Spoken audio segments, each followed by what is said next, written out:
Allah şəhidlərimizə rəhmət eləsin, şəhid ailələrinə, şəhid bacı qardaşlarına, şəhid ata-analarına, şəhid balalarına, şəhid yarlarına Allah səbir versin. Şəhid ana və ataların əllərindən, ayaqlarından öpürəm, qarşılarında dil çəkirəm.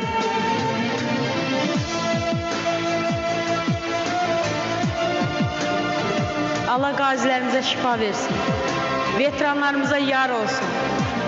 Allah bizə bir də vətənimizə, millətimizə müharibə odun göstərməsin, aclığı başımızın üstündən əskilsin inşallah.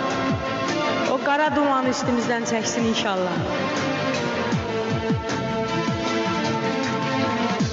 Göyran başımıza neler Gələcək nəsillərə də Allah gel boyuna kurban. müharibə odun göstərməsin inşallah. Çünki həqiqətən keçmiş nəsillər bizə çox deyər ki, siz müharibə görməyibsiniz, müharibəni yaşadıq, gördük. Çox